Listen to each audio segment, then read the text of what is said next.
The wind pressed against the boards of the shack, seeping through the thin cracks with a mournful whistle, carrying the taste of dust into every corner. The land beyond stretched endless and harsh, baked in the glare of a sun that seemed determined to burn the softness out of everything it touched. Even the grass bowed low, brittle stalks that rattled like bones when the wind swept over them. Inside, silence held dominion, broken only by the faint sound of breathing.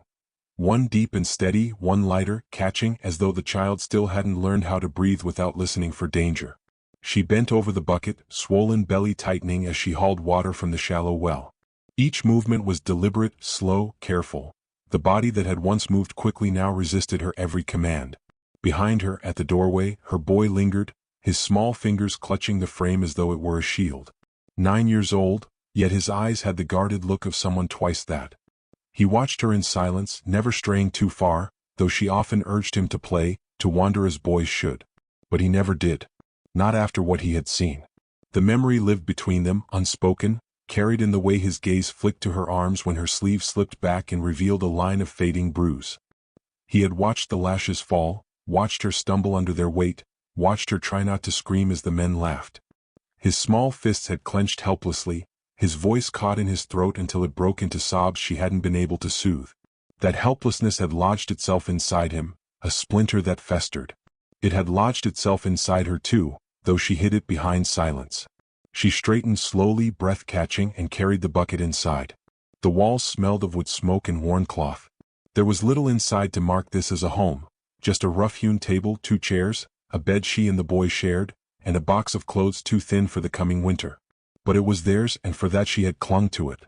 Still, ownership in this place was fragile. Men claimed what they pleased, and the town looked away. That morning she felt the ache in her back spreading down her hips. The child was coming soon, though she pushed the thought aside, clinging to routine. She set the bucket on the table, dipped a ladle, and handed it to her boy. He drank quickly, water running down his chin. She brushed it away with her thumb, the gesture automatic, tender. His eyes lifted to hers, filled with something between gratitude and guilt, as though he believed every bruise on her body was partly his fault for having witnessed it. He would not speak of it, and neither would she. Words made things heavier, not lighter. The day drew on with its familiar weight. She mended a shirt while the boy gathered kindling. Outside, voices rose in the distance, men shouting across the field as cattle were driven toward the pens for the auction. The sound made her shoulders tense. She had learned to keep to the edges on such days, to walk with her head bowed, her eyes lowered, as though invisibility might be a shield. But hiding had never kept the world at bay. By noon she had to fetch flour from the mercantile. She wrapped a shawl tight across her shoulders, took her boy by the hand, and walked the dusty road into town. The street lay quiet at first glance, the wooden facades of the saloon and church staring blankly across at one another. But eyes watched from windows, from porches, from doorways. They always did. Her footsteps slowed as whispers stirred behind her. She didn't need to hear the words clearly. She knew their shapes. Woman without a husband, belly round with another man's child, debts she could never pay, shame she could never wash off. She walked on, chin tucked, feeling her boy's hand tighten in hers. He glared at the whisperers, though his face was too small to hold anger properly. She gave his hand a light squeeze, warning him into silence. Inside the mercantile, the air smelled of dust and spices, cloth and leather. She kept her voice steady as she asked for flour, laying her coins on the counter, too few. The shopkeeper's mouth twisted. He muttered about unpaid tabs, about how long he could afford to extend patience. She stood rigid, cheeks burning, but said nothing. Words never softened debts. On her way out, she felt the heat of laughter against her back.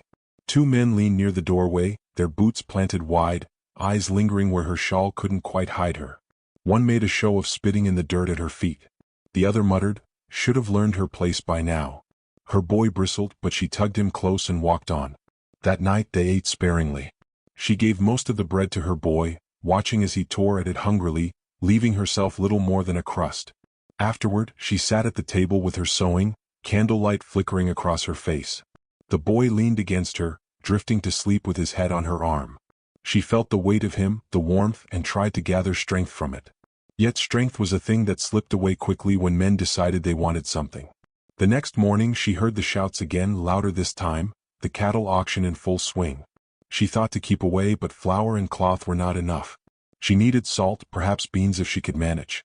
Reluctantly, she gathered herself, pressing her shawl close, and led her boy back toward town. The auction yard was crowded, men shouting bids, spurs jangling, dust rising in thick clouds. The smell of sweat, manure, and whiskey hung heavy. She kept to the edge, eyes lowered, but still felt the pull of stares. And then she noticed him.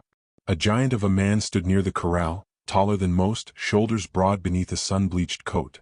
His hat cast his face in shadow, but she saw the stillness in him, the way he stood rooted, arms crossed, as though the noise around him could not touch him. His presence unsettled the air. Others gave him space, not from fear, but from some unspoken recognition that he was not to be trifled with. Her eyes caught his only for an instant before she looked away. She had learned long ago not to hold a man's gaze. Still, something about him lingered, like the weight of a hand that had not touched her.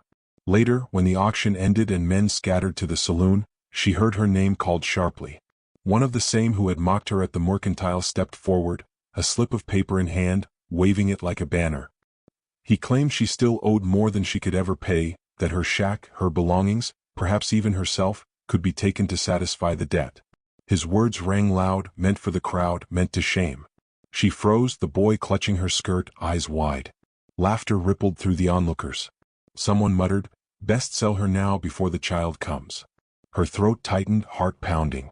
She tried to summon words, but they scattered like frightened birds. She stood in silence, every eye on her, every memory of the whip pressing against her skin again. And then the giant man stepped forward. He didn't raise his voice, didn't brandish authority. He simply said, calm and steady, "I'll take her debt." The words dropped into the dust like stones. The laughter faltered. The creditor blinked, then stammered about amounts, about fairness, about how much it would cost. The giant man counted out coin with slow precision, each clink ringing final. When the last piece lay on the palm, the matter was closed. He looked at her then, not with pity, not with hunger, but with something harder to name. A recognition, perhaps. A patience. His voice low, he said, "You don't owe me. You owe yourself a chance." Her breath caught. The boy clutched her tighter.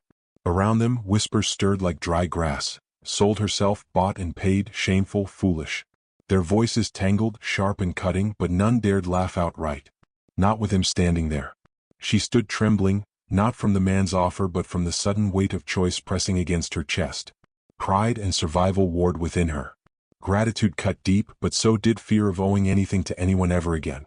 The giant tipped his hat, turned without waiting for an answer, and walked away into the sun. The crowd slowly dispersed, whispers trailing after them.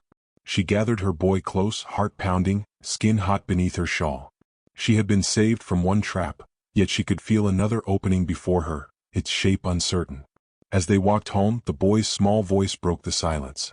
"Mama, are we safe now?" She couldn't answer. Not yet. But that night, as the candle flickered low and shadows bent against the walls, she found herself replaying the moment. The calm weight of his voice, the coin counted out, the steady eyes that had held no demand. It unsettled her more than cruelty ever had. For cruelty she understood. But mercy was dangerous. Mercy asked her to hope. And hope, she had learned, was the cruelest whip of all. The mornings at the ranch began with silence so complete it felt almost unnatural. Not the silence of emptiness, but of withheld sound. Cattle moving in the far pasture with low murmurs, wind sweeping across dry grass, the muted creak of the house settling into itself. For her, the quiet carried both relief and unease. Relief because no one shouted, no one laughed cruelly in doorways or threatened with scraps of paper bearing debts. Unease because the silence left space for thought, and thought was treacherous. She had accepted his offer not with words but with absence of refusal. After that day in town, he had appeared at her shack, hat tipped low, and said plainly that there was work for her if she wished to come. He had not pressed, not lingered in her doorway. He simply spoke and waited as if the decision belonged entirely to her. Perhaps that was what unsettled her most. Men did not wait. Men took. And yet he stood, immovable as the land itself, until at last she gathered her boy and the few belongings they owned and walked beside him to the ranch. It was not grand, not the kind of spread whispered about in saloons, but it was solid. Fences stood straight, barns well kept, cattle healthy. The house itself had wide porches and a roof without gaps. For her, accustomed to patching drafts with rags, the place felt almost too sound, as though it might reject her frailty. The boy adjusted quicker than she did. His eyes lit with wonder at the horses, at the endless stretches of open field. The giant, She still thought of him that way, for his presence dwarfed even his name, which she had not spoken aloud yet, showed him how to hold a rope, how to oil a saddle, how to carry himself with steadiness. He did not scold when the boy fumbled, nor did he laugh. Instead, he demonstrated with patient hands, then stepped back, allowing the boy to try again. She watched from a distance, arms folded across her belly, suspicion softening into reluctant gratitude. Still, nights were heavy. Lying awake, listening to the wind rattle the shutters, she wondered what he expected in return. Men did not spend coin without reason. Though he kept his distance, speaking little beyond practical matters, she felt the weight of an unspoken debt pressing against her ribs. Gratitude was a fragile shield. It bent easily under suspicion. In town, whispers grew louder. On her first trip back for supplies, she felt the eyes upon her sharper than ever. "Rancher's woman now," someone muttered as she passed. Another voice, sly, remarked on her belly, suggesting the child might not be fatherless much longer. Laughter followed, thin and cruel. She pressed her lips tight and walked on, but her ears burned. Her boy, sensing her tension, walked taller, glaring at each face they passed. That frightened her more than the gossip. She did not want him learning hate so young. Back at the ranch, she tried to hold herself with composure. The giant never asked what had been said in town. He simply watched as she unpacked supplies, eyes steady but unreadable. Once, catching her hands trembling as she set down a jar, he reached to steady it without touching her. His fingers hovered, then withdrew, leaving the jar upright. That distance unnerved her more than contact might have. Days turned to weeks. She learned the rhythm of ranch life, mending tack, cooking meals, hauling water when her body allowed. The boy grew stronger, more confident. She noticed how he began to mimic the giant's mannerisms, standing with feet planted wide, answering questions with simple, direct words. She felt pride mixed with fear. Pride because her son was learning steadiness. Fear because attachment could become a kind of trap. What if this safety was temporary? What if the silence shattered? One evening, as the sun bled red across the horizon, she found herself on the porch, mending a shirt while the boy dozed against her side.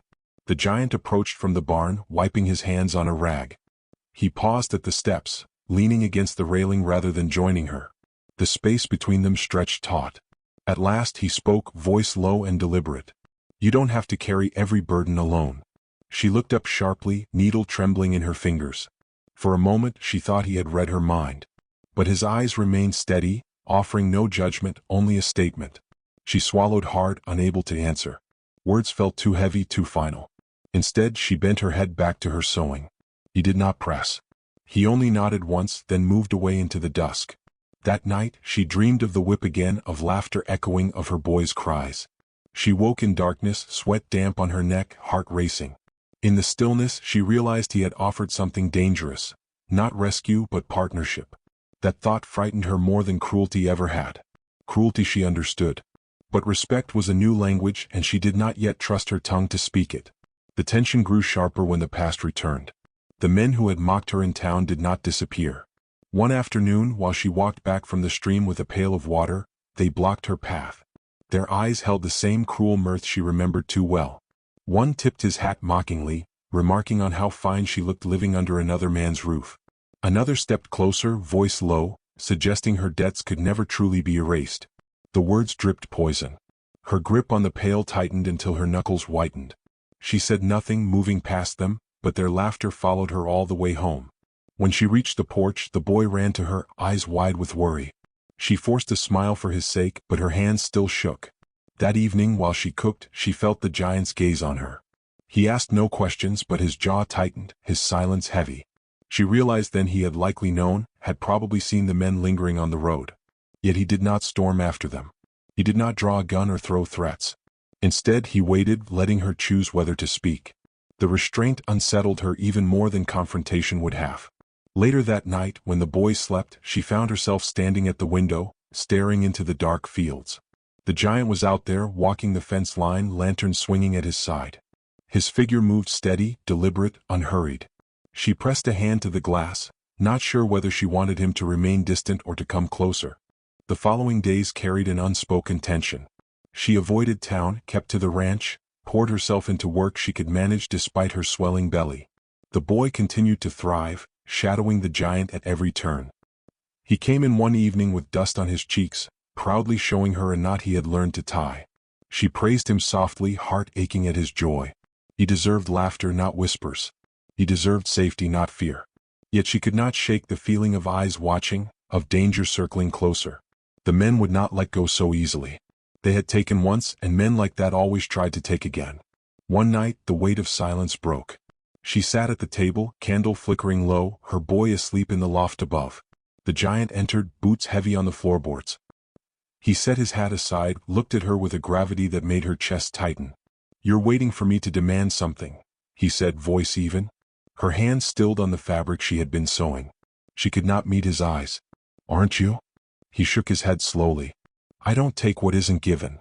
The words struck her harder than any whip. She felt tears sting her eyes, unwanted, dangerous. She bent her head, blinking them back.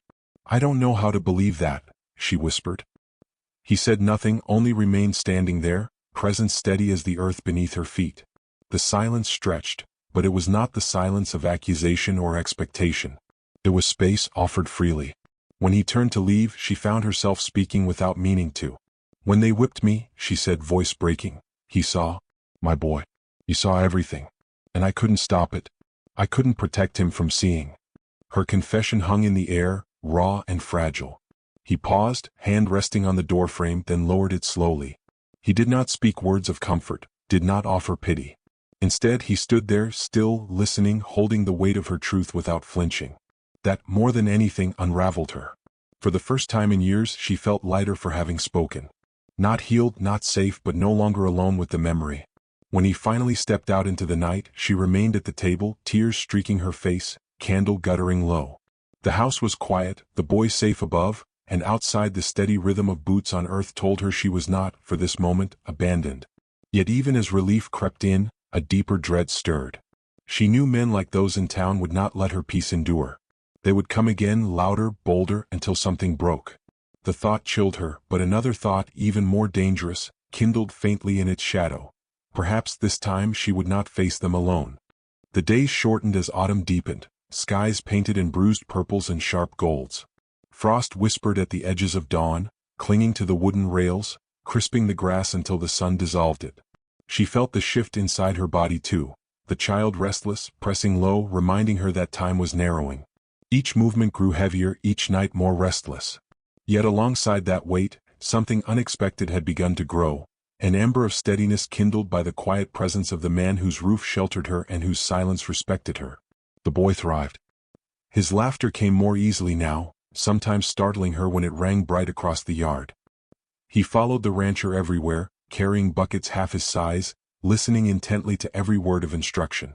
Sometimes she caught him straightening his posture, mimicking the rancher's deliberate way of standing, as though he were trying on a shape of manhood he could one day grow into.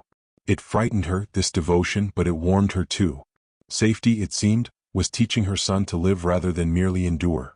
Yet shadows lingered beyond the fences. She felt them most when she ventured into town. Whispers turned sharper each week, eyes tracking her with growing hostility. The men who had once held power over her debts were not silent. She saw them leaning against posts, spitting tobacco, smirking as she passed. Once, one brushed too close, muttering under his breath, "You'll pay yet." She hurried home after that, blood-chilled, unwilling to let the boy hear the threat. That evening, she found the rancher mending a bridle in the barn. She lingered in the doorway, words heavy on her tongue. At last she forced them out. "They won't let this go." He looked up, expression unchanged, but his hands stilled. After a moment he said simply, "Then we'll face it when it comes." The word "we" caught her off guard. It landed deep, unsettling and steadying all at once. She turned away quickly, blinking back tears she didn't want him to see. The reckoning came sooner than she feared. It was a Sunday morning, sky clear, bells tolling from the church that anchored the town's small square. She had dressed simply, guiding her boy into his one clean shirt, deciding that they could not hide forever. The rancher rode with them, his presence beside her like a wall of quiet strength. As they entered town, heads turned. Murmurs rippled. Whispers swelled into open stares. The service passed in uneasy silence, though she felt eyes burning holes in her back. When it ended, townsfolk spilled into the square, their voices carrying sharp edges. She kept her head bowed, gathering her boy's hand, ready to leave quickly. But before she reached the horse, the men stepped forward. 3 of them, the ones whose laughter had once echoed against her back as the whip fell. Their boots scuffed the dirt deliberately, blocking her path. One raised his voice loud enough for all to hear. "Seems the lady thinks a new roof means old debts vanish." The crowd hushed, eager for spectacle. She froze, every muscle trembling. The boy clutched her hand, his face pale, eyes wide with the same helpless fear she had seen in him once before. Her chest tightened. Not again, she thought. Not in front of him again. The rancher stood a pace behind, silent, watchful. He did not step forward. He did not draw steel. He simply waited, his stillness like a question left hanging in the air. She felt his gaze on her, steady and unflinching, as though he were saying without words, "This time, it is yours to claim." Her breath came ragged. The men jeered, their words sharp and cruel, calling her bought, calling her shameless, suggesting she had traded one master for another. Their laughter struck like blows. For a moment, her body wanted to shrink, to bow under the weight of their scorn as she always had. But then she felt her son's small hand gripping hers, trembling, seeking safety. His eyes pleaded with her, not just for protection but for proof that she could stand. She drew in a deep breath, lifting her head. The murmurs of the crowd swirled around her, but she forced her voice through the fear. "You think I belong to you," she said, her tone low but carrying. "You think I am your debt to collect, your shame to mock. But I am not yours. Not anymore. Not ever again." Her words cracked the air. A hush fell, the crowd leaning closer. She went on, stronger now, the trembling in her body transforming into a new kind of fire. "You whipped me while my child watched. You laughed while he cried. You wanted me broken so I would never rise. But I rose. And I will keep rising. You cannot own what refuses to bow." The boy squeezed her hand, his face lit with something fierce and proud. The men sneered, but their bravado faltered under the weight of her voice. One spat, muttering about women forgetting their place. Another reached for her arm, but before his hand could touch, the rancher shifted. Just one step, slow and deliberate, his shadow falling across them. He didn't speak. He didn't have to. The sheer steadiness of him, the silence like thunder behind her words, was enough to freeze the man in place. The crowd shifted uneasily. Whispers rose, no longer mocking but questioning. Some eyes looked at her with new respect, others with discomfort but none with laughter.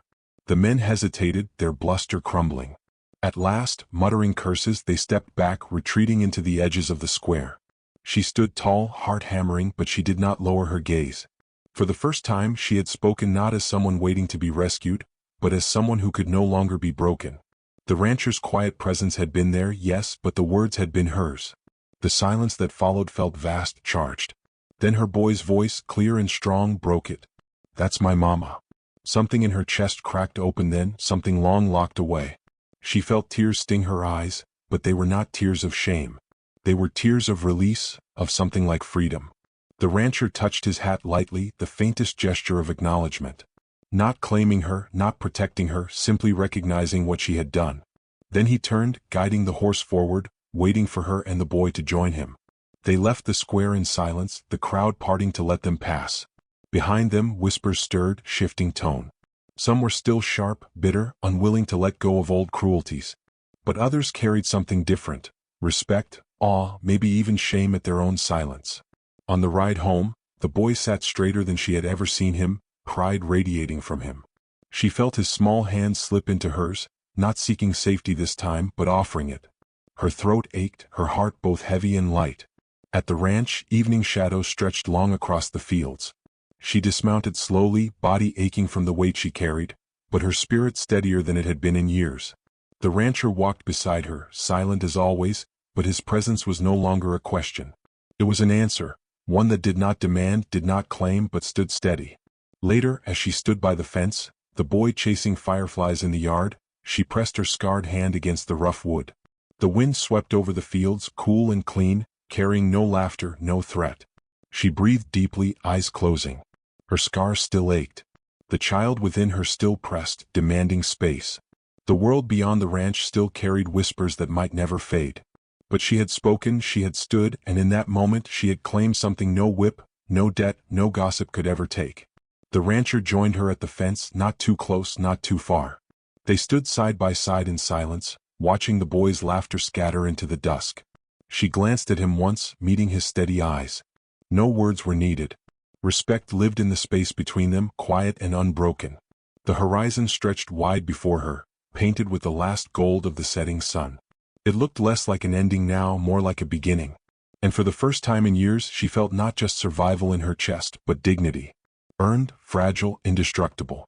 She tightened her grip on the fence rail, scars against splintered wood, and whispered to herself, not to him, not to the boy, but to the wind that had carried every cruel sound before, never again. The wind took her words, scattering them across the fields, not as weakness but as promise. Behind her, the boy laughed, the sound bright against the darkening sky. Beside her, the giant stood still, silent, unyielding. Before her, the horizon waited. And she knew whatever came next, she would not bow.